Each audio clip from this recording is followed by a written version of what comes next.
Folks, we're back. I'm your host, BKP. Good morning from the office. We are North Georgia's only live online morning show. 56 degrees here in LJ, 8:32 in the morning.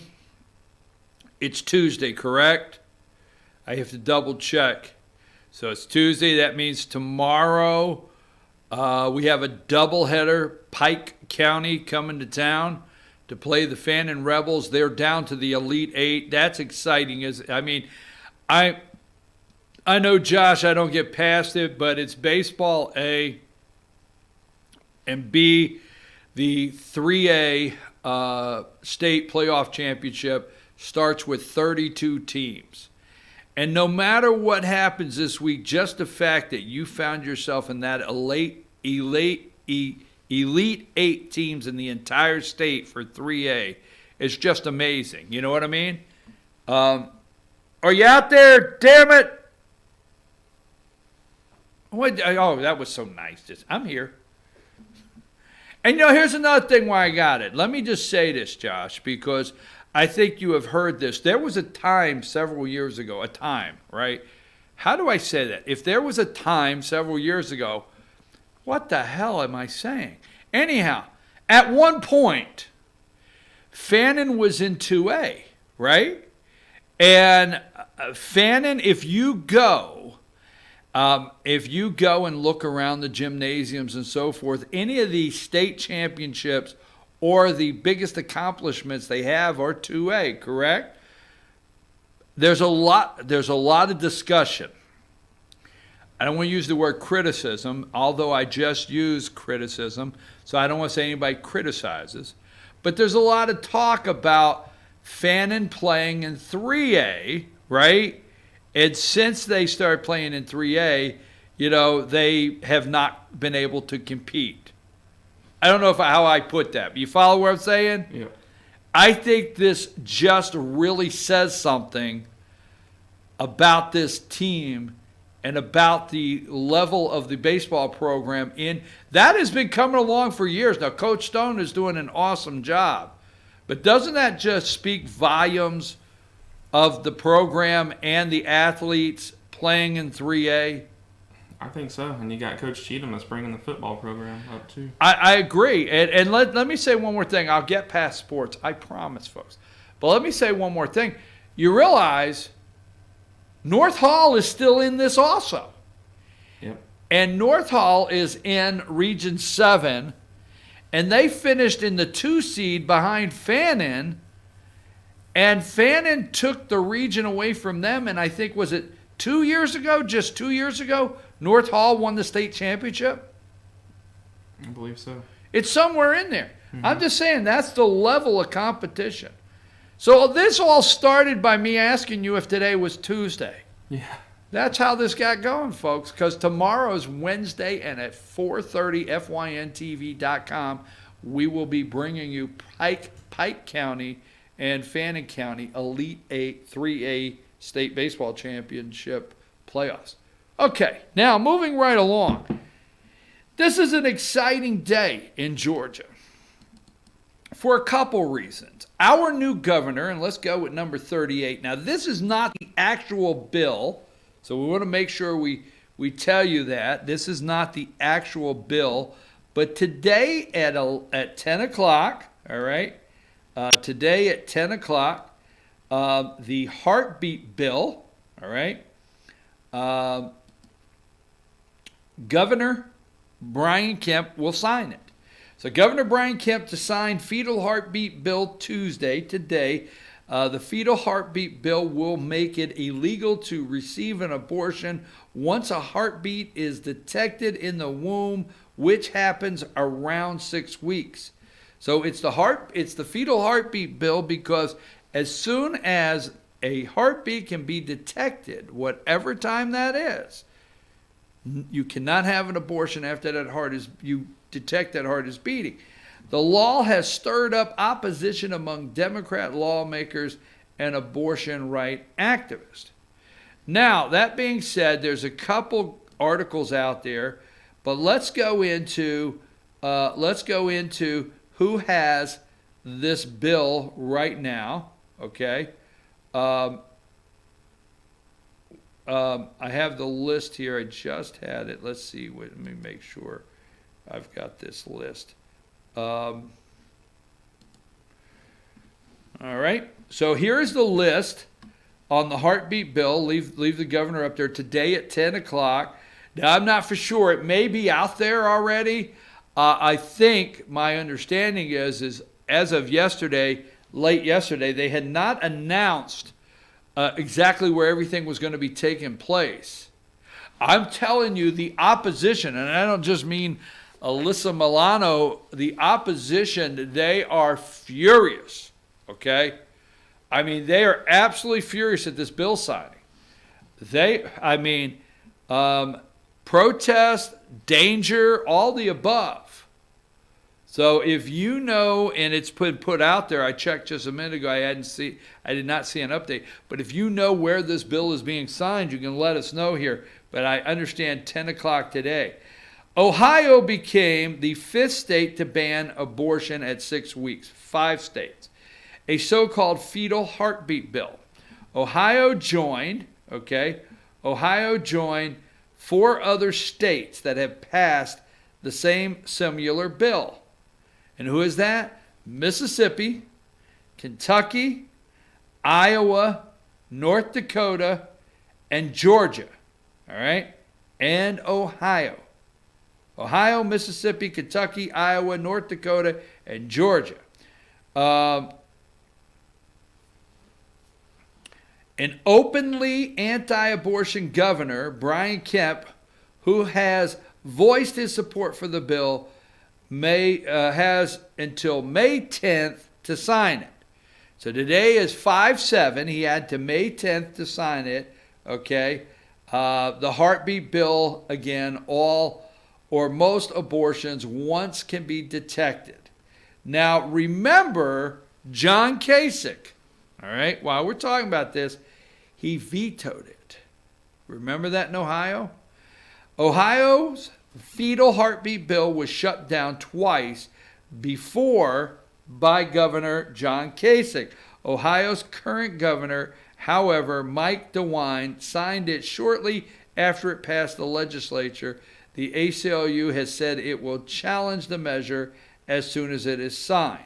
So at 10 o'clock this morning, our governor, Brian Kemp, very openly pro-life. And I will say this is not the only place, Josh. Not the only place. But right here in this studio, in the chair next to me, I have on video where I looked over and asked the governor, the then candidate Brian Kemp, and I asked every candidate, KCK, I asked all of them as they interviewed on this show. But at that time, candidate Brian Kemp, I asked him, I said, if the legislature passes a heartbeat bill, will you sign it? A fetal heartbeat bill? And he said yes.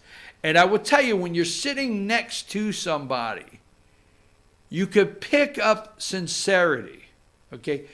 And in my business with politicians, wow, what a chore that is.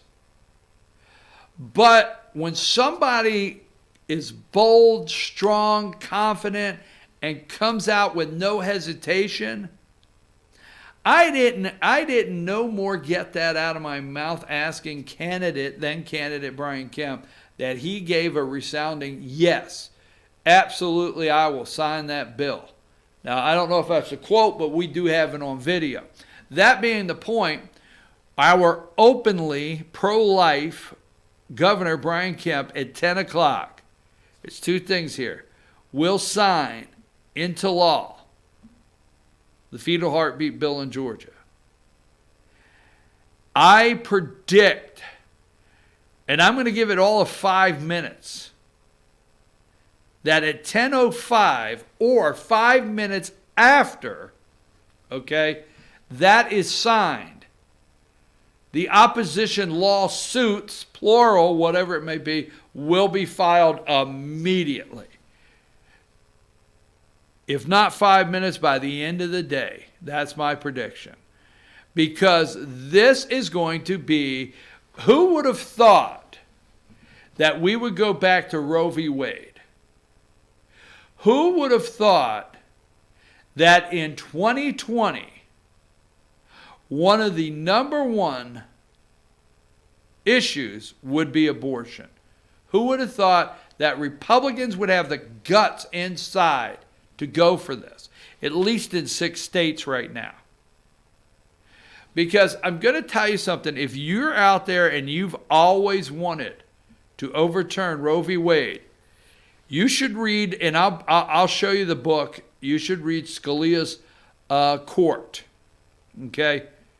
And in Scalia's Court, you should read the section on Roe v. Wade. You have heard settled law, okay? You have heard it's settled law. It's the law of the land. All the above. Liberal murderers, that's what they are, liberal murderers have wanted you to believe for years. They love the give up, okay? They want you to give up on something. After so many years, just give up. Just quit. Just go away, all right? That's what they always try to do, is wait you out. And then while they're waiting you out, these liberal murderers, okay, they then tried to do a campaign over years of normalizing something. And right now it's abortion. So for years since Roe v. Wade, it's a woman's right to choose. Anytime you do what the governor's going to do at 10 o'clock, you are getting in the way of a woman's choice. It's her body. You are coming between a woman and her health care. All the things above. And it's settled law. Why this is settled? There's been cases. But if you go back and look at some of the cases, okay? Justice Antonin Scalia said that Roe v. Wade would have to be dismantled piece by piece. And he used the illustration of like a house. You're going to have to take down a door. Then you're going to have to take down the trim. Then you're going to have to remove a wall. All right? Piece by piece. That's what has been said for years, piece by piece. Antonin Scalia said, we are waiting for the case. He thought a couple cases, I think the Pennsylvania case, Casey against Planned Parenthood, I think it is, just doing it off the top of my head.